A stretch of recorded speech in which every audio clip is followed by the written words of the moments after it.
विजय बाबू स्वप्न आज भी अनेक अधिकांश असंपूर्ण अच्छी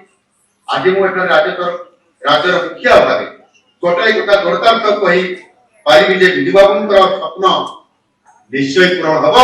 हम से स्वप्न को आम सरकार पूरण कर डबल इंजिन सरकार संपूर्ण भाव में पूरण करेंगे यथार्थी प्रधानमंत्री जी ओडिशार विकास प्रति संपूर्ण भाव में प्रतिबद्ध अच्छा ओडिशा को पूर्व भारत शिल्प भाव गढ़ा योजना करेणु शिल्पायन क्षेत्र में ओडिशा आउ अल्प किसी समय किसी वर्ष मध्य पूर्व भारत एक केन्द्र स्थल हम सन्देह ना आम सरकार आसबार 20 मास अतिबाहित ये 20 मास सरकार ओडिशा 20 लाख कोटी टंकार पुंजी प्रस्ताव आनी सारी एमओयू कर सारी वर्तमान सुधा 2,40,000 कोटी टंकार 109 प्रकल्पर ग्राउंड ब्रेकिंग भी कर सारी जहाँ द्वारा 1,70,000 नियुक्ति सुजन सृष्टि जाऊँगी युवकों आगामी समय निश्चित भाव में एक सुवर्ण समय अतिबाहित माने सुवर्ण समय आसवाई जाऊँ निश्चित भाव में मुझे सुनिश्चित करने कॉलेज अनेक छात्र छात्री भाई भाई मैंने भी अच्छा भविष्य कथा निश्चित भाव चिंता करते सरकारी चाकरी तो आपको मिलूटी ना सन्देह किंतु हमको एम्प्लॉय हवा दरकार हमको चाकरी मिलवा दरकार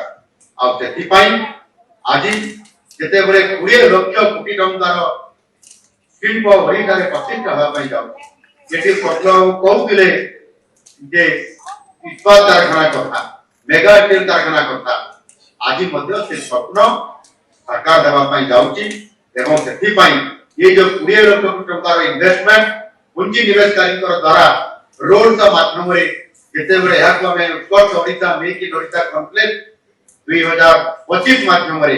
जिते आम गत 2025 मसीहार जनवरी 28 और 29 तारीख में माननीय यशस्वी प्रधानमंत्री भारत वर्षर श्री नरेंद्र मोदी जी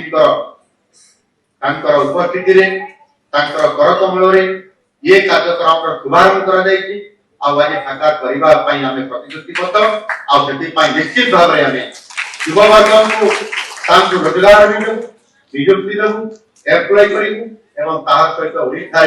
आम शिल्पायन को प्राथमिकता देवा सहित ओडिशा भारत वर्षर एक अर्थनैतिक शक्ति भाव में छिड़ा हम भारत वर्ष श्रेष्ठ 5टी राज्य मध्य सुनिश्चित करने जाऊँ बाबू स्वप्न मान भर गोटे स्वप्न